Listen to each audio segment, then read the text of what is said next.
Paper leak का जो ये मामला है, इसको आप लगातार कह रहे थे कि ये मामला है, इसमें सरकार के लोग शामिल हैं। पीएसओ जो पूर्व सीएम अशोक गहलोत के वो गिरफ्तार हुए, उनका बेटा जो था वो पेपर लेके बैठ गया था एग्ज़ाम होने से पहले। ये तो जग जाहिर है कि कांग्रेस राज के अंदर सारी करीब करीब भर्तियाँ वो संदेह के घेरे में थी और भारतीय जनता पार्टी सत्ता के अंदर आई है तो निश्चित रूप से इस राजस्थान के जवान को बरगला के और उनको एक भरोसा दिलाया कि हम सत्ता के अंदर अगर आए तो पेपर लीक की घटनाओं की जांच कराएंगे। रीट का जो एक पेपर रद्द हुआ था लेवल सेकंड का, उसमें आरएलपी पार्टी ने बड़े प्रदर्शन किए, लोकसभा के अंदर मामला उठाया और रीट लेवल सेकंड में रद्द कराया, लेकिन रीट लेवल फर्स्ट अभी भी रद्द नहीं किया। अगर रीट लेवल फर्स्ट की जांच होती तो इसमें कांग्रेस के कई बड़े नेता जेल के अंदर होते और एसआई भर्ती जिसमें 859 में से 500 550 करीब फर्जी थानेदार है और एक एक करके पकड़े जा रहे। 2 आरपीएससी के मेंबर अंदर जेल के अंदर है।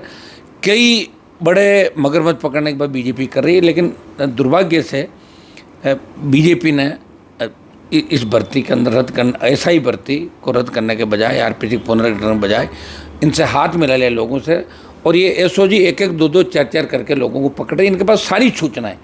मैं ये कह रहा हूँ बड़े मगरमच्छ अगर पकड़ने की बात है तो बड़े मगरमच्छ को पकड़ना चाहिए। एक केस भी अगर सीबीआई को दे देते, अगर रीट लेवल फर्स्ट का एग्ज़ाम की जांच भी सीबीआई से कराते तो निश्चित रूप से कांग्रेस के कई बड़े नेता जेलों के अंदर होते। जैसे महेश जोशी पकड़े गए, उस दूसरे जो जल जीवन मिशन का मामला था।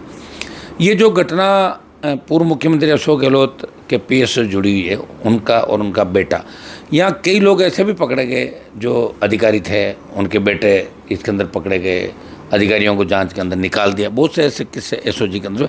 एसओजी भी सेटलमेंट करती है, कमरा एक सेटलमेंट का, जिसमें 2 जनों को सरेंडर करो, 2 के साथ 1 फ्री, 1 के साथ 1 फ्री, 3 के साथ 1 फ्री। ये धंधा कर रही है एसओजी में। कई ऐसे अधिकारी लगे हुए जो उस बात को बाहर तक नहीं बताते और इसको लेके एसओजी के 4 अधिकारियों के खिलाफ भी कार्रवाई हुई थी, जांच चल रही है और वो कमिश्नरेट के अंदर जांच है। 4 लोगों ने जानबूझ के बाबूलाल कटारा से एसआई भर्ती का, उस समय जब उदयपुर में पकड़ा गया था रीट के समय, तो उन्होंने बात नहीं करी जब पूछताछ के लिए। बोले अगर उस समय कर लेते तो एसआई भर्ती के सारे राज खुल जाते।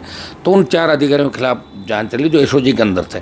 तो एसओजी कोई पूरी दूध की धुली नहीं है, लेकिन जिस तरह अशोक गहलोत के पीएसओ की गिरफ्तारी और उसके बेटे की गिरफ्तारी की बात आई तो निश्चित रूप से हमने पहले ही कहा था कि इसकी जड़ें बहुत गहरी है। पेपर लीक की घटनाओं में बहुत से लोग इन्वॉल्व हैं। मैं नहीं कह रहा हूँ अशोक गहलोत ने खुद कोई पेपर आउट कराया या वो कराया, लेकिन अशोक गहलोत के नाक के नीचे सारा काम हो रहा था। ये व्यक्ति उस समय भी उनके साथ था, आज भी उनके साथ है, बहुत सा लगाव है। कड़ाई से पूछताछ होनी चाहिए। मैं ये कह रहा हूँ कि रीट लेवल फर्स्ट की जांच भी सीबीआई से करानी चाहिए, नहीं तो लोगों को लगेगा कि बीजेपी कांग्रेस एक ही है और एक दूसरे को बचाने का काम करती है। कभी किसी के नज़दीकों को पकड़ लेंगे, कभी किसी को पकड़ लेंगे और वो कह देंगे हमारा इससे कोई लेना देना नहीं। तो इसकी पूरी जाँच होनी चाहिए और पूरी जांच करने के लिए इस भर्ती को रद्द करके और सीबीआई को, एसआई भर्ती को सीबीआई को ट्रांसफ़र कर देना चाहिए, ताकि बड़े नामों को उजागर करने की हिम्मत सीबीआई रख सकती है। एसओजी इतनी हिम्मत नहीं रखती कि बड़े नामों को उजागर कर सके। हमारी प्रमुख मांग ये रही, हाईकोर्ट के अंदर मामला है, अभी 105 दिन से ज़्यादा समय हो गया तो राष्ट्रीय लोकतांत्रिक पार्टी इस मामले को लेकर आंदोलन कर रही है, धरना दे रही है जयपुर शहीद स्मारक पर। आज भी हमारा धरना चल रहा है। 1.5 लाख से ज़्यादा लोगों की रैली करी हमने, जेल भरो आंदोलन चलाया, गवर्नर से मिले, लोकसभा के अंदर प्रमुखता से मामला उठाया। ऑल पार्टी मीटिंग के अंदर बीजेपी के नेताओं को एक कहलवाया और उनसे कमिटमेंट लिया कि हम इसकी चर्चा करने को तैयार कि पेपर लीक की घटनाएं यूपी, बिहार, बंगाल से लेकर जो राजस्थान में हो रही है, इन पर रोकथाम कैसे हो।